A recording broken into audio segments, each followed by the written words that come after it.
Okay, Harshberger here. I want to do a review for Bridgerland Applied Technical College CDL program. I've done one on YouTube already, and I've been out now 4.5 months, and so I want to give you a quarterly review on the advantages, disadvantages of BATC so that you know what you're getting yourself into. Okay, where this stems from are some notes I've got here where I just sent some comments to a good friend of mine.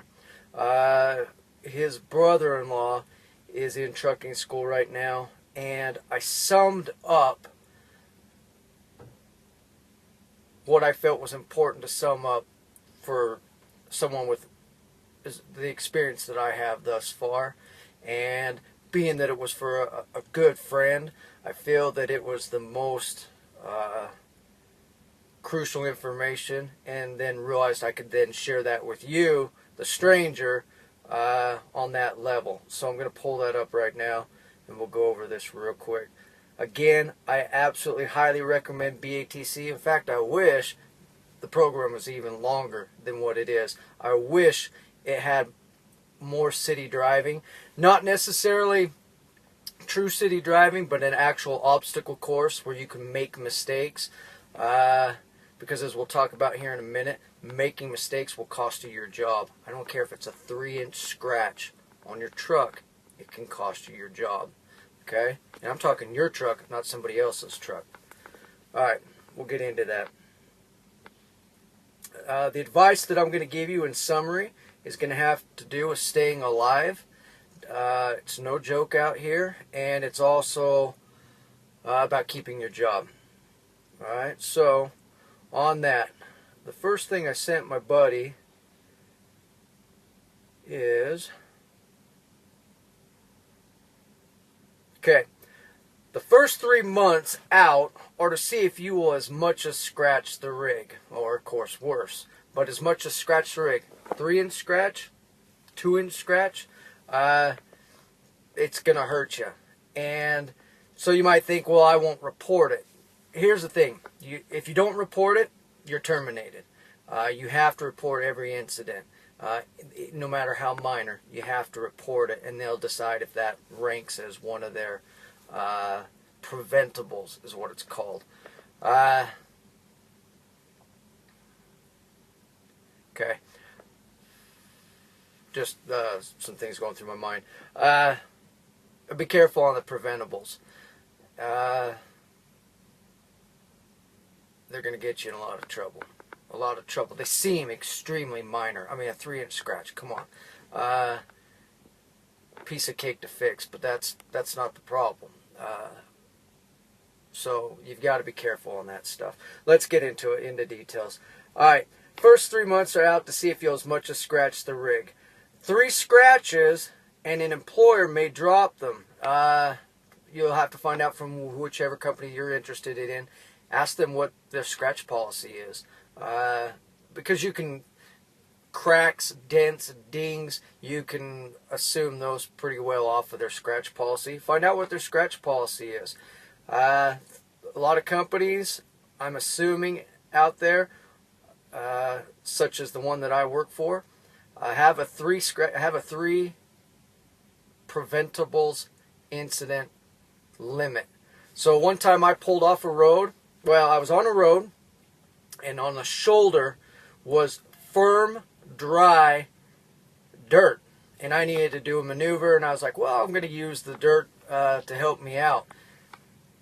Like someone said, I don't weigh 80,000 pounds.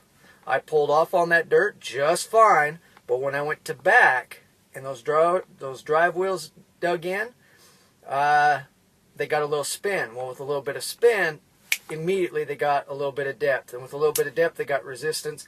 And these trucks are not four-wheel drive. Your Honda is far more four-wheel drive. A Honda Civic is far more four-wheel drive than a big rig is. These are not made to go off-road unless it is a dirt that has high truck traffic on it.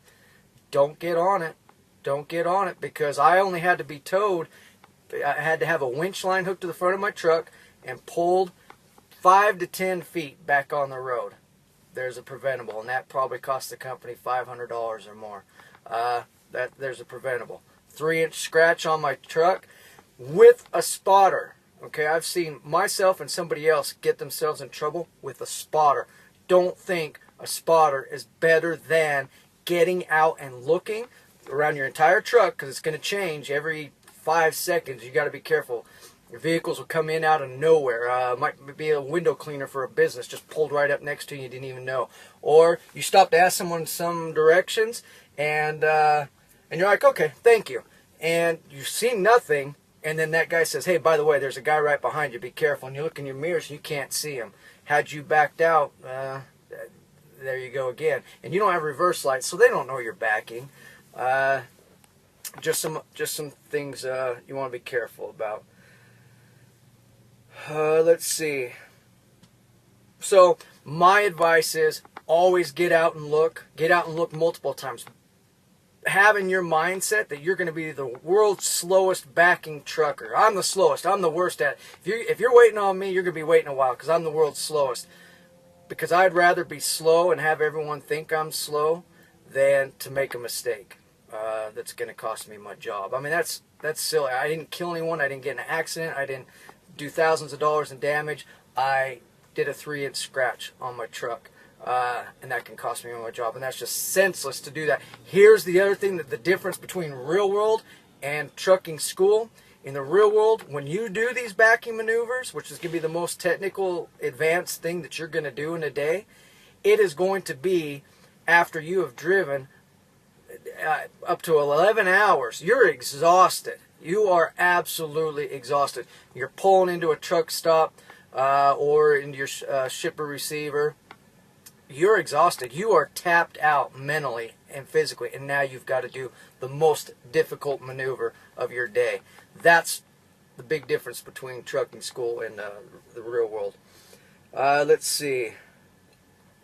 Okay, my advice to everyone, again, is to get out and look, as every company tells you, and every time you leave a shipper receiver, a lot of times you'll see signs that say get out and look as a reminder, because they know that's where all the dings are happening.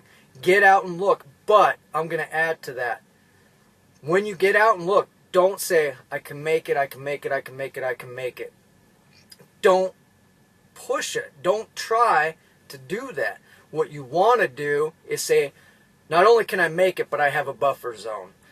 I heard a story once, it was a Utah culture-based story, where they were looking for someone to drive a wagon on these sketchy mountain roads back in the cowboy days. And they did a test for all those that applied, and they said, well, we want to see, how well you can drive these hills. And there were guys that were saying, I can drive 14 inches away from that edge of that and not ever let this wagon go over the edge. Another guy's like, oh, I can go 6 inches to that edge. Another guy's like, I can go 3 inches to that edge and never put it over. Guaranteed. Another guy came up and says, I could probably ride in about 2 feet in from that edge at all times. He got the job. Okay? That's what we're looking for. That's what trucking companies are looking for, is that mentality. I don't want to know what you can get yourself into. What I want to know is what you can avoid. Because that's what you're paid to do, believe it or not, out here. You think you're truck driving, you think you're a transport business, and some things are true, but overall, you're getting paid to watch for incidents and to avoid them. That's your job, because they can get anybody into the truck. I need somebody in the truck who's going to run possibly a total of $1 million between the rig and the load. For example, if you're hauling copper coils or some other things, you could be into $1 million in everything, and anybody can drive it. But can you drive it, not get yourself into a situation, and can you avoid the situations that inevitably are going to happen? I can't even tell you the things that happen out here, preventable or non-preventable. I've seen a pickup truck that's gone through the windshield of a truck. It came up over the median in Washington State, just below Tacoma. You can look it up, Google it, December